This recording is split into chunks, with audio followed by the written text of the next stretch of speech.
Assalamualaikum warahmatullahi wabarakatuh. Kami dari perwakilan kelompok 3 ingin mempresentasikan hasil kerja kelompok kami yang bertema komunikasi, organisasi, dan lintas budaya.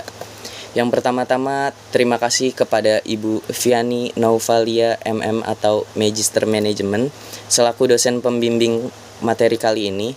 Dan yang kedua, saya ingin memperkenalkan anggota kelompok kami. Yang pertama-tama ada saya sendiri, Maisa Gibran, lalu ada Anggi Meliani, ada Mercy Angela, ada Ina Khairin Hamdiah, ada Melsha Nur Safitri, ada Devina Brigita Azahra, dan ada Nur Elsam, Priska Priscilia, dan yang terakhir Dewi Sartika. Komunikasi organisasi. Komunikasi organisasi adalah pengiriman dan penerimaan berbagai pesan organisasi di dalam kelompok formal maupun informal dari suatu organisasi. Untuk slide selanjutnya, di sini ada pola komunikasi. Pola komunikasi adalah alat utama untuk mempengaruhi organisasi dan untuk memperoleh akses ke dalam sumber daya organisasi. Menurut Stolz, jaringan komunikasi dalam organisasi menjadi dua bagian. Untuk bagian yang pertama, di sini ada komunikasi formal, dan untuk bagian kedua adalah komunikasi informal. Di sini ada pola komunikasi menurut Rahmat. Untuk poin pertama, di sini ada roda atau well yang merupakan pola komunikasi terbaik daripada pola komunikasi lainnya. Untuk poin kedua, di sini ada rantai atau chain yang merupakan pola komunikasi yang memiliki permasalahan sama dengan pola komunikasi lingkaran. Untuk yang ketiga, di sini ada pola komunikasi Y yang merupakan pola komunikasi yang sangat rumit daripada pola komunikasi yang lainnya. Untuk poin keempat, di sini ada pola lingkaran atau circle yang merupakan pemimpin yang dapat berkomunikasi kepada anggotanya atau kelompok yang lainnya. Yang kelima, di sini ada pola bintang atau star yang merupakan pola komunikasi dengan semua anggota dan tidak terpaku kepada satu pemimpin saja. Mengelola komunikasi organisasi. Ada dua hal yang harus diperhatikan. Yang pertama yaitu penanganan pesan yang bersifat rutin. Yang kedua yaitu penanganan krisis komunikasi. Penanganan pesan yang bersifat rutin, ada hal yang harus diperhatikan, yaitu yang pertama mengurangi jumlah pesan. Membuat surat, meski hanya satu helai, memerlukan waktu dan sumber daya, sehingga perusahaan harus memperhatikan berapa banyak surat yang dikirim keluar. Yang kedua yaitu membuat instruksi yang jelas. Kesalahan komunikasi dapat dialami oleh setiap orang. Meskipun demikian, manajer mempunyai tanggung jawab khusus untuk menjadikan orang tahu dengan pasti yang harus dikerjakan. Yang ketiga yaitu alih tanggung jawab. Melakukan tindakan lanjut dan mencari umpan balik merupakan dua faktor yang membantu kerja manajerial, bukan memaksakan kehendak kepada orang lain. Yang keempat yaitu memberikan pelatihan. Sebuah perusahaan perlu memberikan semacam pelatihan kecakapan komunikasi kepada yang mewakili perusahaan. Selanjutnya yang kedua yaitu penanganan krisis komunikasi. Penanganan krisis komunikasi ada dua falsafah, yaitu bersifat diam, tidak mengatakan sesuatu, atau katakan apa yang terjadi dan segera. Keberhasilan dalam berkomunikasi secara umum dapat dilakukan sebagai berikut. Yang pertama yaitu perencanaan pesan sehingga menarik perhatian komunikan. Yang kedua yaitu isi pesan harus dipahami oleh komunikan. Tanda, lambang, dan bahasa harus sama. Yang ketiga yaitu pesan berisi kebutuhan atau kepentingan pribadi komunikan. Yang keempat yaitu pesan berisi pemecahan suatu masalah atau memberikan saran cara memecahkan masalah guna memenuhi kebutuhan komunikan. Yang kelima yaitu memperhatikan waktu, tepat, dan media yang digunakan ketika menyampaikan pesan. Selanjutnya akan dibacakan oleh Ade Nur Elsam. Bentuk komunikasi organisasi dibagi menjadi dua, diantaranya komunikasi organisasi verbal dan komunikasi organisasi nonverbal. Pertama, Komunikasi organisasi verbal. Komunikasi organisasi verbal adalah bentuk yang paling umum digunakan dalam organisasi.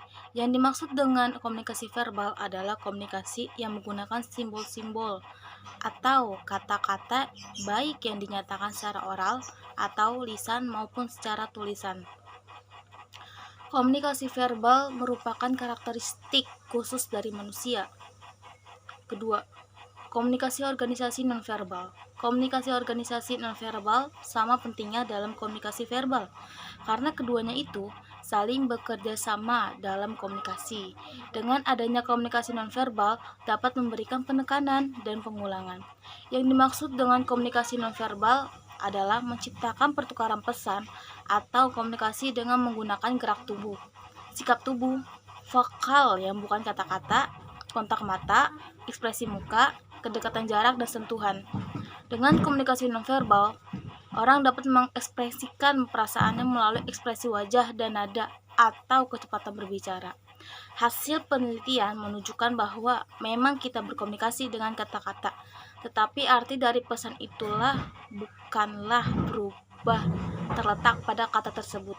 93% dari arti pesan diterima dari komunikasi nonverbal yang melatar belakangi komunikasi verbal, dan hanya 7% dari pesan verbal, 38% dari nada suara atau infleksi, 20% dari ekspresi wajah, gerakan tubuh, dan kepala atau sikap. Slide selanjutnya akan dibacakan oleh Mercy. Memiliki kemampuan komunikasi yang baik memang penting bagi dunia kerja profesional. Namun, meningkatnya dari waktu ke waktu juga merupakan kewajiban bagi seseorang yang ingin terus berkembang. Hal ini akan amat berguna jika seseorang mengincar karir yang tinggi dan sangat bergantung pada kemampuan berkomunikasi. Berikut ini adalah 12 cara untuk seseorang dapat meningkatkan kemampuan komunikasi secara efektif. Yang pertama, jadilah pendengar yang baik. Kemampuan mendengar akan membantumu dalam memahami maksud orang lain, sekaligus menunjukkan bahwa kamu menghargai mereka. Yang kedua, pahami dengan siapa kamu berbicara. Salah satu hal utama yang perlu kamu lakukan untuk mengembangkan kemampuan komunikasi adalah memahami siapa lawan bicaramu. Yang ketiga, menunjukkan bahasa tubuh yang baik. Bahasa tubuh menggambarkan emosi dan perasaan saat kamu berbicara. Bahkan, gerak-gerik tubuh yang muncul tanpa disadari dapat menampilkan emosi yang sebenarnya tidak ingin kamu tunjukkan. Yang keempat, berbicara langsung ke intinya. Orang yang banyak berbicara belum tentu memiliki kemampuan komunikasi yang baik bila bicaranya selalu bertele-tele. Yang kelima, ketahui waktu dan tempat yang tepat untuk kamu berbicara. Memiliki selera humor yang baik memang dapat membantu kamu dalam menjalin sebuah komunikasi. Namun, ingatlah bahwa komunikasi yang dilakukan dengan jenaka tidak selalu bisa dilakukan di tempat kerja. Yang keenam, awali dan akhiri percakapan dengan topik yang kamu bahas. Aspek lain yang tidak kalah penting dalam meningkatkan kemampuan berkomunikasi adalah mampu menyampaikan maksud secara efektif. Yang ketujuh, meminta masukan dan saran. Masukan, saran, bahkan kritik dari rekan kerja dan manajer amat penting untuk mengembangkan untuk kemampuan komunikasi. Pasalnya, mereka adalah orang-orang yang dapat melihat potensi dan kelemahan yang tidak kamu sadari. Yang kedelapan, kurangi mengandalkan sebuah visual. Cara lain meningkatkan kemampuan komunikasi yang bisa kamu praktikkan adalah dengan kurangi bergantung pada bantuan visual, seperti menggunakan PowerPoint ketika kamu sedang melakukan sebuah presentasi. Yang kesembilan, perhatikan detail. Apa yang mungkin tampak seperti detail kecil dapat membuat banyak perbedaan jika kamu hanya memahami hal-hal besar saat menyampaikan ide maupun berkomunikasi. Metode ini juga berlaku saat kamu mendengarkan orang lain sedang berbicara. Kesepuluh, perhatikan kualitas suara dan nada bicara. Saat berbicara dengan orang lain, penting bagi kamu untuk menggunakan suara yang dapat didengar jelas serta nada dengan intonasi yang tepat. Kesebelas, gunakan kata-kata yang akurat sesuai konteks. Akurasi penggunaan kata atau diksi dapat meningkatkan kemampuan komunikasi, sebab hal ini penting demi tersampaikannya pesan atau ide yang kamu sampaikan. Untuk yang terakhir, melatih kelengkapan dan kejelasan pesan. Komunikasi adalah penyampaian dan penerimaan pesan secara berkesinambungan. Oleh karena itu, penting bagi kamu untuk memastikan bahwa pesan yang disampaikan telah lengkap dan jelas. Untuk selanjutnya akan dibacakan oleh teman saya, Anggi Meliani. Hambatan-hambatan dalam komunikasi organisasi menurut Ron Ludlow dan Fergus Patton, ada hambatan-hambatan yang menyebabkan komunikasi tidak efektif, yaitu yang pertama ada status efek. Adanya perbedaan pengaruh status sosial dimiliki setiap manusia. Yang kedua ada semantic problem, faktor semantik menyangkut bahasa yang dipergunakan komunikator sebagai alat untuk menyalurkan pikiran dan perasaan kepada komunikan. Yang ketiga ada perceptual distortion. Ini dapat disebabkan karena perbedaan cara pandang yang sempit pada diri sendiri dan perbedaan cara berpikir serta cara mengerti yang sempit terhadap orang lain. Yang keempat ada cultural differences. Hambatan terjadi karena disebabkan adanya perbedaan kebudayaan, agama, dan lingkungan sosial. Yang kelima ada physical distraction. Hambatan ini disebabkan oleh gangguan lingkungan fisik terhadap proses berlangsungnya komunikasi. Dan ada poor choice of communication channel, gangguan yang disebabkan pada media yang dipergunakan dalam melancarkan komunikasi. Yang ketujuh ada non-feedback. Hambatan tersebut adalah seseorang sender mengirim pesan kepada receiver tetapi tidak adanya respon dan tanggapan dari receiver, maka yang terjadi adalah komunikasi satu arah yang sia-sia.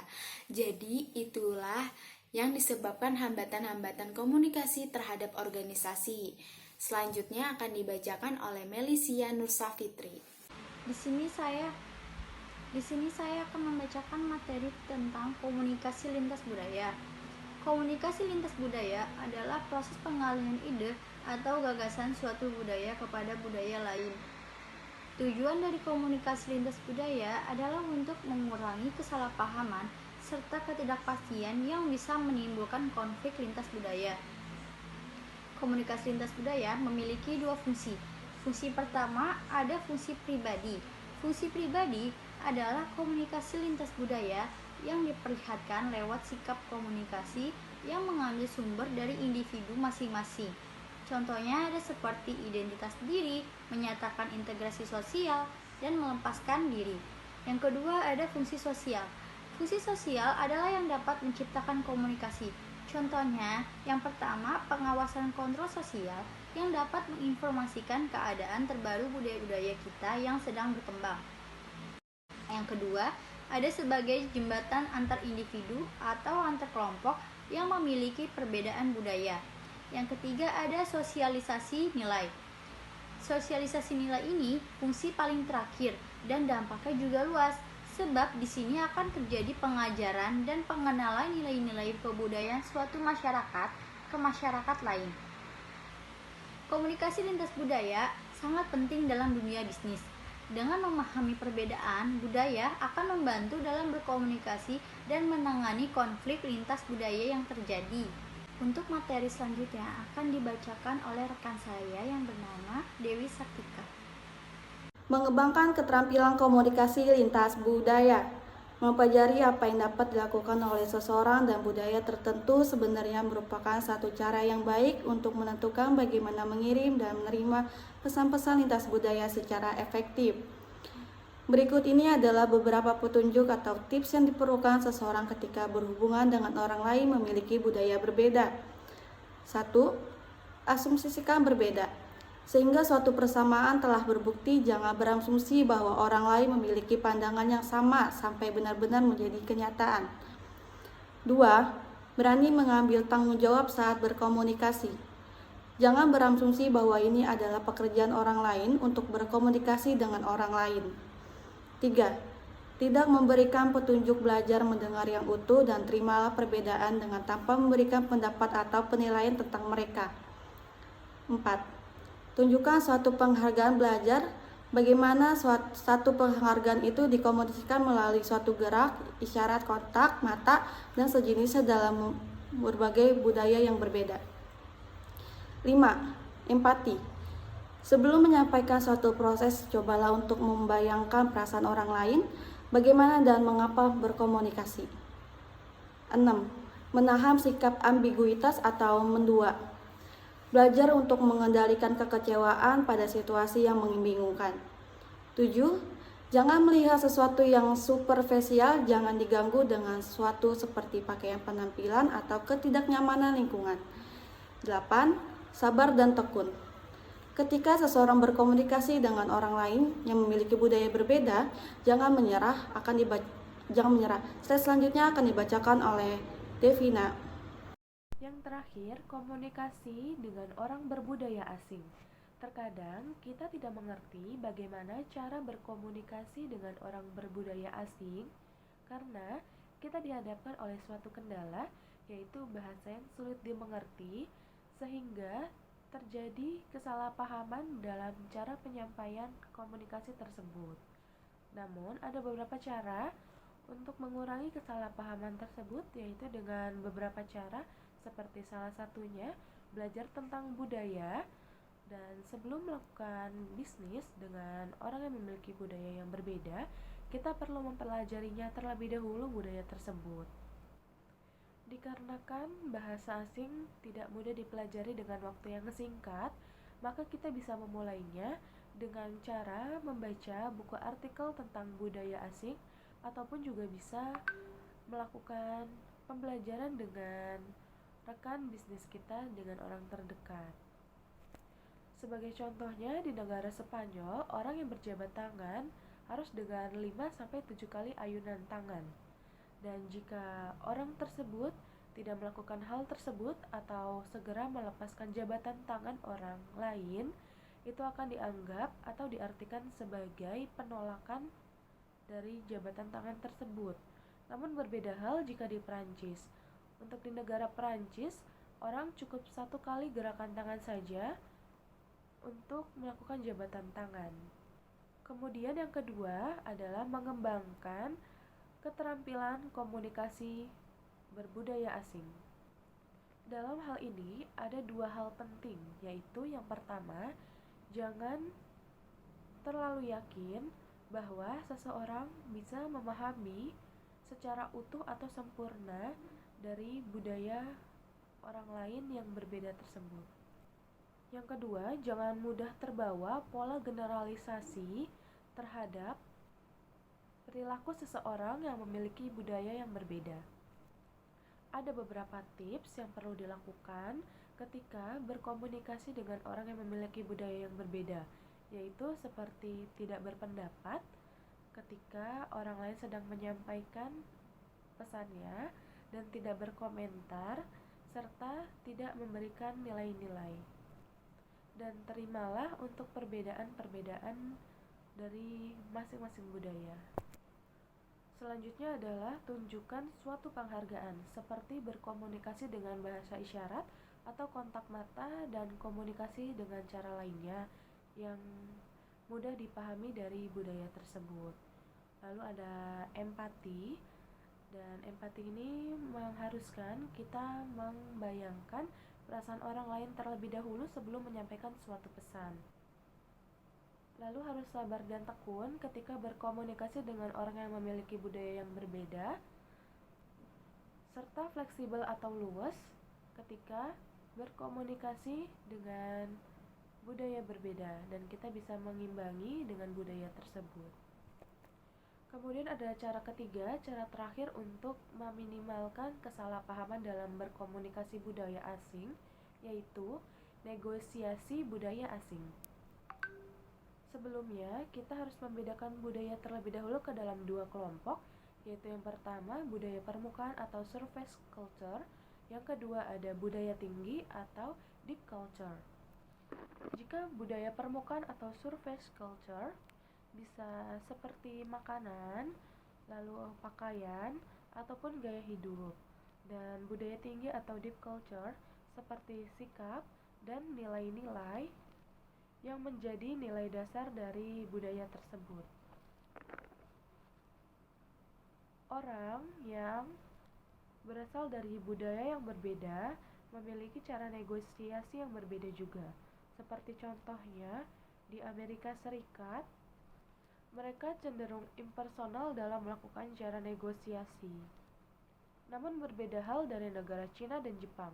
Para negosiator Cina dan Jepang lebih suka pada suasana hubungan sosial, bersikap sabar, dan menguasai hubungan sosial personal. Sekian.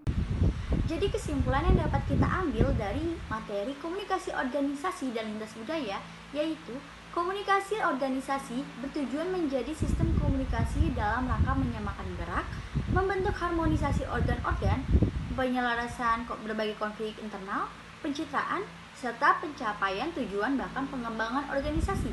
Selain itu, komunikasi bisnis lintas budaya juga menuntut organisasi atau perusahaan untuk lebih sensitif terhadap adanya perbedaan budaya. Akhirnya kita telah sampai di penghujung presentasi. Terdapat beberapa poin penting yang telah kami bahas di sini. Kami menyadari bahwa presentasi hari ini jauh kata dari sempurna. Mohon dimaklumkan atau dimaafkan.